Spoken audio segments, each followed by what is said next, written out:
Hi everyone, hello. This is Vita, Sinatra expert here, and we need to talk about our expectations in relationships and how that translates into a synastry analysis. And of course, this is what I do throughout the day, dealing with different charts. So I am not only speaking from theory, I am speaking highly from what I've observed, data, and people's lives, people's daily lives. And so it is important that you know how to take your expectations and match them into reality, because what we need to understand, the very first thing that we need to understand, is that every single desire that we have, whether it's relating to relationships or relating to life in general, our status in life, just being alive, it's all coming from the 11th house. So with the 11th house being highly active when it comes to our desires, and obviously when we desire, we also include the person that we really would like to have, that our heart desires the most. Now, knowing that this is the case whereby we are matching literally just our 11th house into everything that we do. Obviously, I'm keeping to the context of this channel, which is synastry relationships. Then we get to understand that, hold on, the 11th house is actually very important and critical in making decisions when it comes to our relationships. So we go to our 11th house and we have to see here what is driving this desire for me to have a certain person, to have a person who dresses like this, a person who presents themselves like this. What is the driver behind this desire and behind this request? When I make a booking with Mita, Sinatra Expert, on her website, sinastraexpert.com, I am obviously coming because I have this particular thing that I want to achieve. Now that we have established what we really want to achieve, in terms of this 11th house, obviously depending on which planet is in your 11th house, what is ruling your 11th house, aspects to the 11th house, then we get an idea of where this drive for this particular individual that we'd like to have or would like to hold on to, because at times we want a certain person and we are fixated onto that person. We don't want to change our mind. We have set our eyes on this person and we don't want to change our mind. It is because of that 11th house, that desire there. Okay, so now that we know what's driving us, we need to then come into reality. What is the reality? Reality is represented by a whole lot of things, a whole lot of factors that I look at and that you should also be aware about. And obviously, you already know quite a whole lot of theory, because there is a whole lot of information available for you on YouTube, Twitter, TikTok, like you just have this whole library of information presented to you, but then it comes to the application in a practical manner, and this is where a lot of people cannot do. They can define and tell you stories of what to do, what to expect, but then when it comes to the application in a practical life, this is where a whole lot of people get stuck. So looking at these factors, we must also remember that the very first indicator or factor that you need to remember at all times, because if you don't remember it, you then don't know what you're going to get. So the very first factor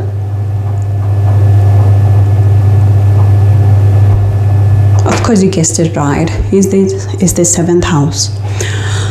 The seventh house is originally designed for your person that is meant to accompany you in this lifetime.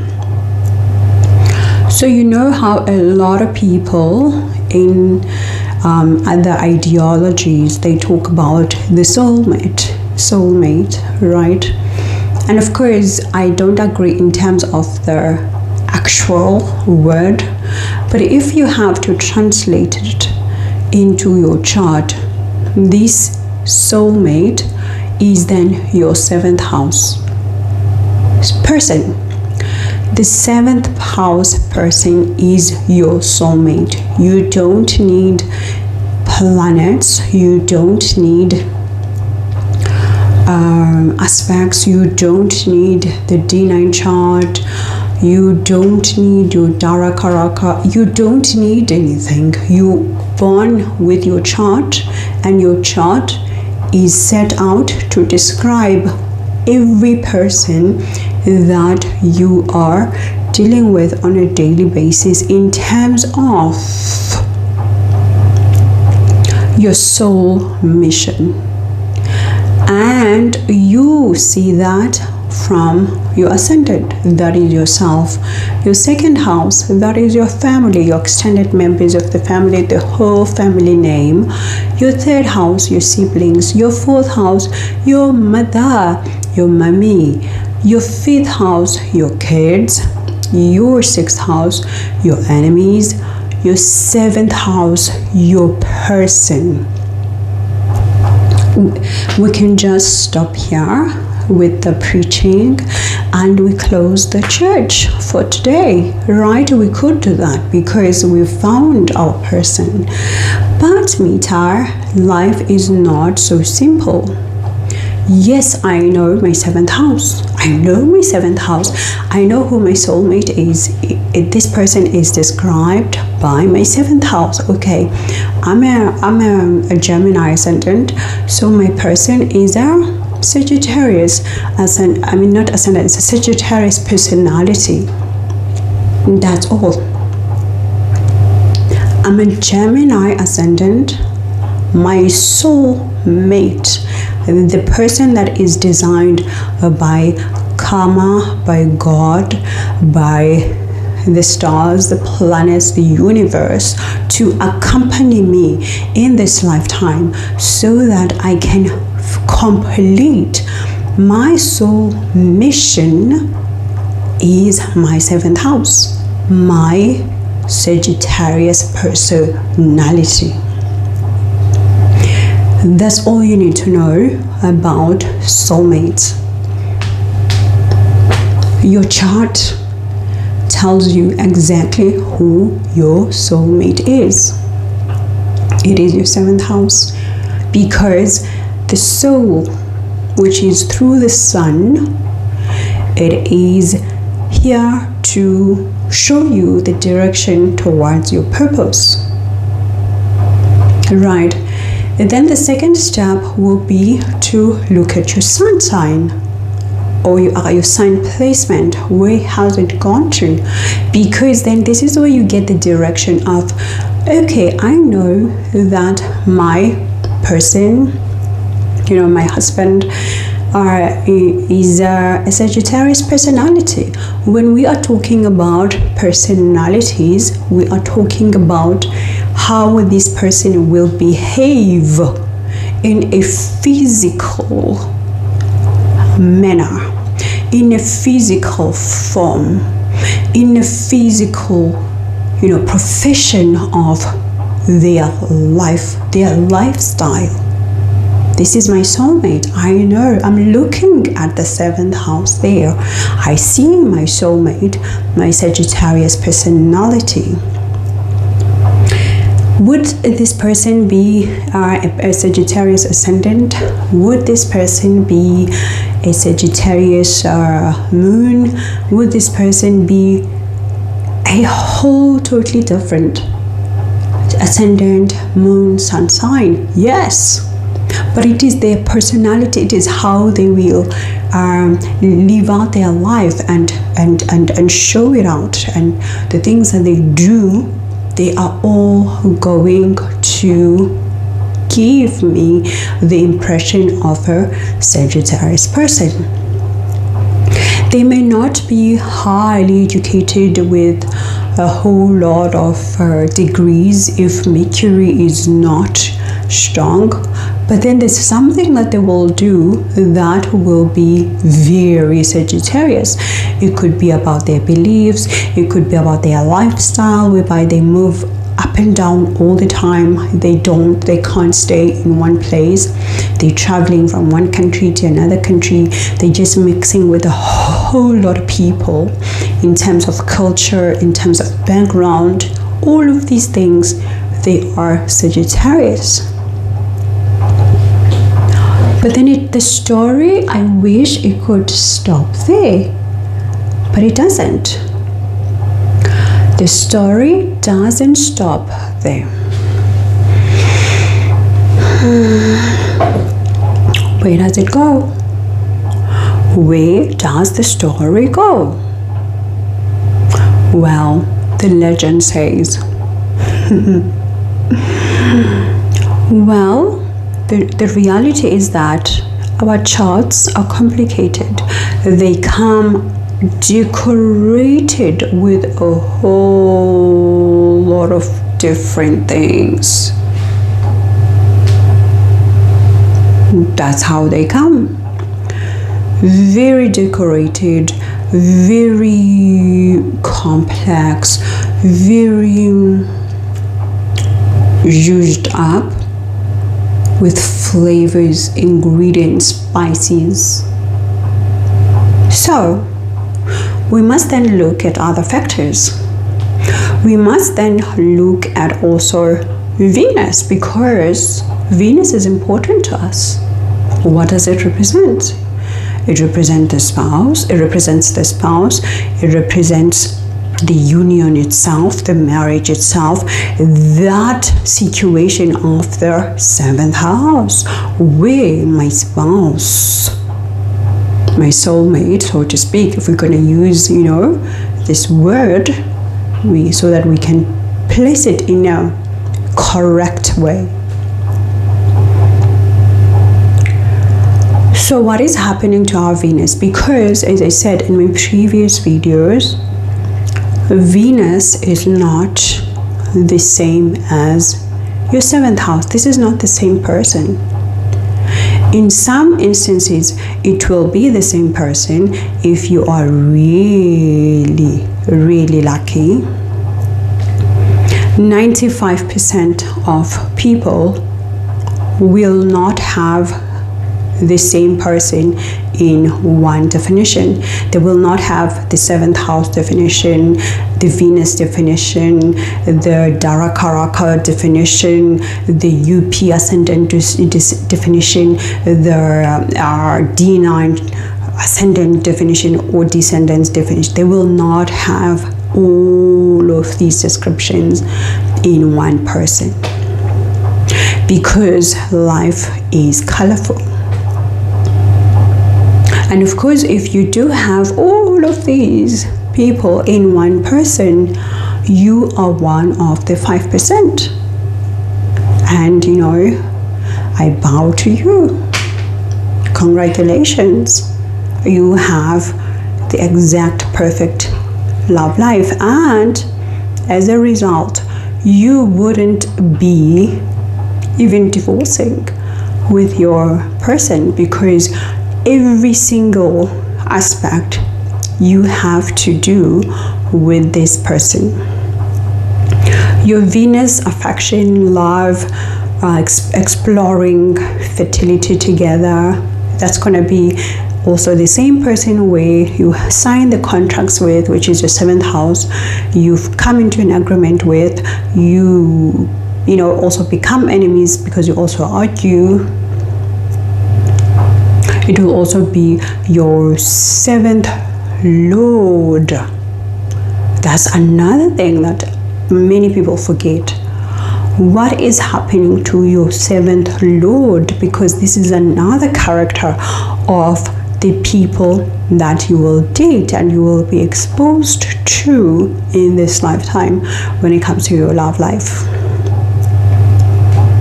If your descendant, which is your 7th house, is saying you have a Sagittarius 7th house, what's happening to Jupiter? Where has Jupiter gone to? Because we're getting more details here. Because by definition, Jupiter is, expansive, is fluid. You can't place it down. So if Jupiter goes in and joins the ascendant, for example, whereby now is a Gemini, then you find out that definitely you are either going to break up with this person and get back with them again and marry them again, or it's another person altogether, because a Gemini sign is going to require that there is a double situation here. So what is happening to the 7th house? Where has it gone to? Do we know? So how is this 7th house lord behaving when we compare it to the D9 chart? Do we know? Okay, let's forget about the D9 chart, making things complicated. So let's keep things simple. Let's just focus on the Venus and 7th lord and the 7th house itself. Are they making any connection? If they're not, then it means that you are going to date your Venus at some point and break up with them.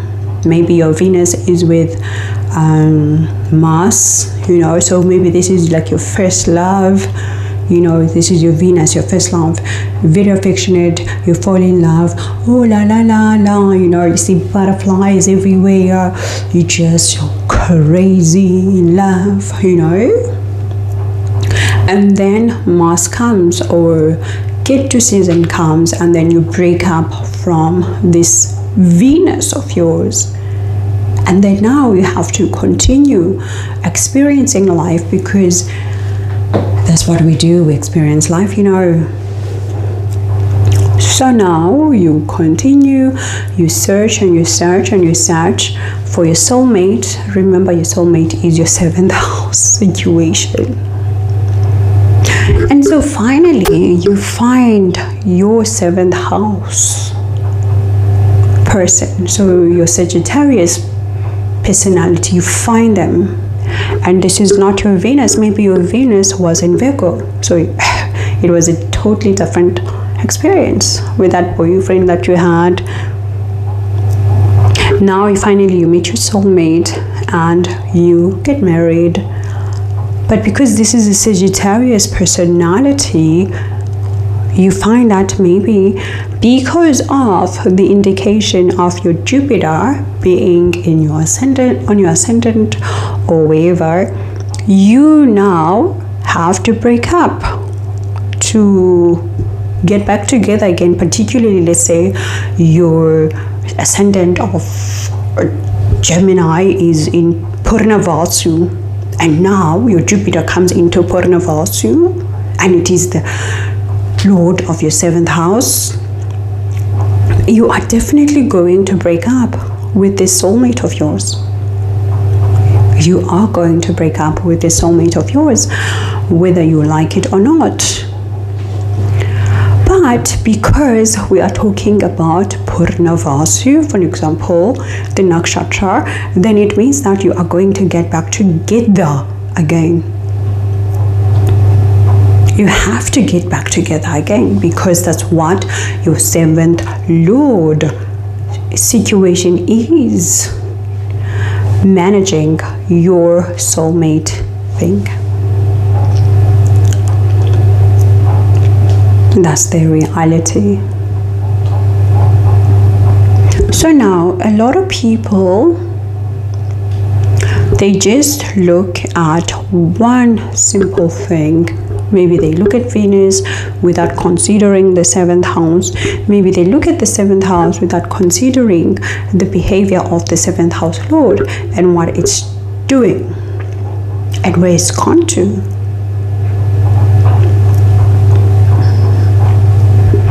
I mean, then we can go deeper then and see the situation of your D9 chart. Your Dara Karaka is the same person, because as we know, your Dara Karaka is representing the spouse. Is the Dara Karaka the same as Venus? Is the Dara Karaka the same as the Lord of your 7th house? Astro Church, say to your neighbor, is this the same person that I'm with? Is this my Dara Karaka that I'm with right now? Is this my 7th Lord situation that I'm with right now? Is this my 7th house situation? Hallelujah.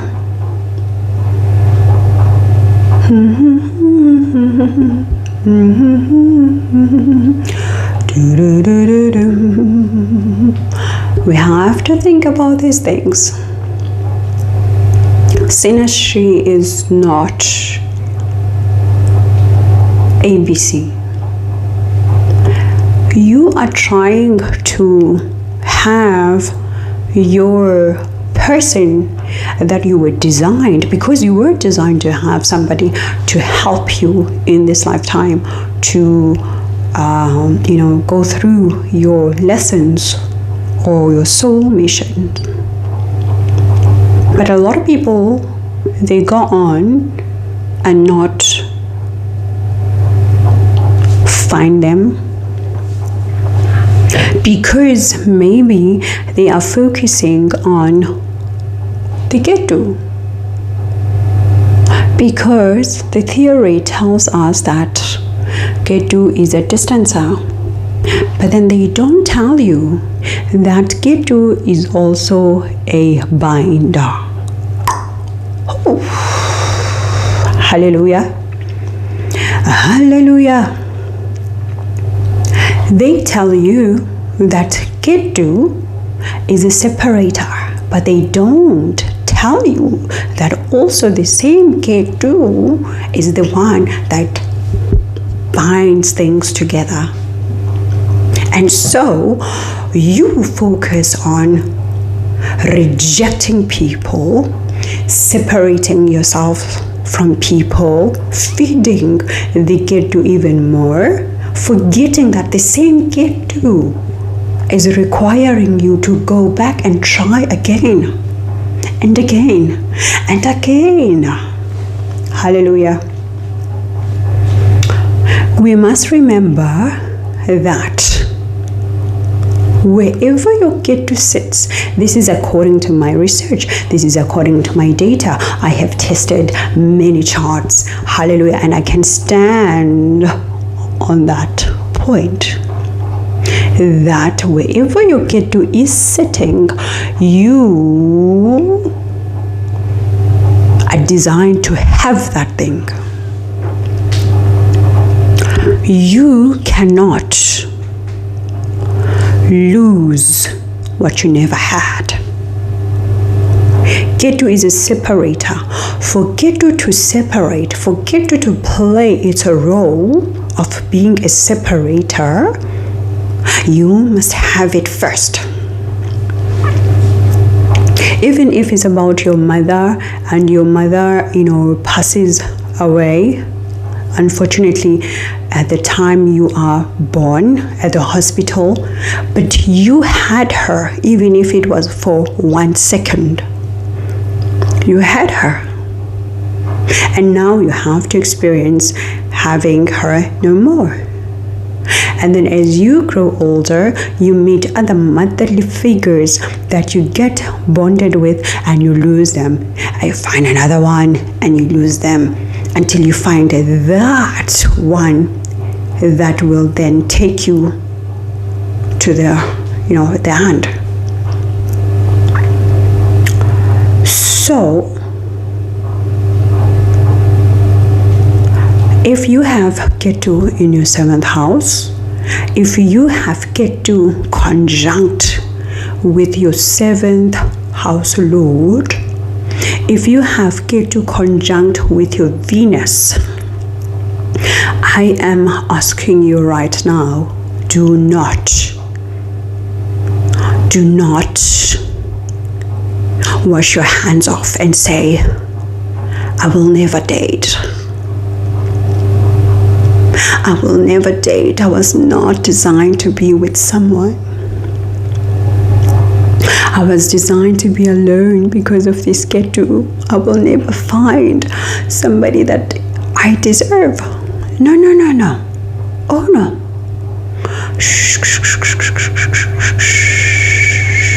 No. Nope. Not on my watch. You're not going to allow yourself to have these thoughts. Because your chart, it does not end there. When it comes to the person that you were supposed to be with, because as long as you have a 7th house, you are born with your person designed already.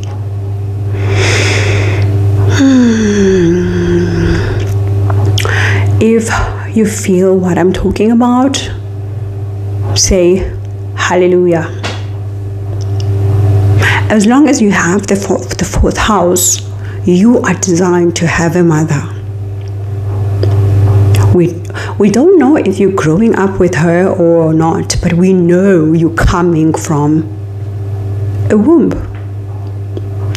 If you have a 10th house, there must have been a male figure who gave their semen for you to be here. So every single part of the chart is telling you that every single person has already been made for you to have and enjoy, or get hurt, because maybe that's your karma, So maybe your 7th house person is the person that is going to hurt you the most, because that is what you need to learn in this lifetime. So I don't want to hear any stories anymore of any of you guys saying to me, my Ketu is blocking me. No. You will get the person that you're supposed to get if you get the right alignment. Your chart could be saying, it's going to be difficult to find this person for sure.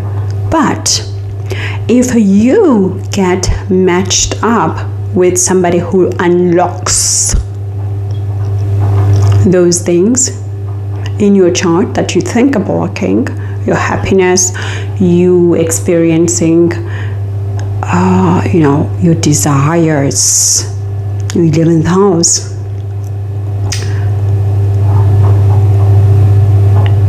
Then it's going to happen. It's going to happen, but you need to know your chart. You need to know what you're dealing with. You need to know the aspects. Where are these things going? Where's my Raka? Where's my 7th Lord? What is happening there? All of these things, you need to know them. And I'm here, or anybody else, who's an expert in synastry, can help you with these things. So no, don't give up. Don't give up. You can have your exact desires, your 11th house desires fulfilled. But you have to match all of these things into one harmonious space. And sometimes it was to remember that you've experienced already some of the things. Maybe you've experienced already your Venus, you've experienced already your 7th Lord situation, maybe whereby you have to remarry. So I got cut off, so now I must say thank you. I'll check to you soon. Don't give up. Hope. A bientôt. Ciao.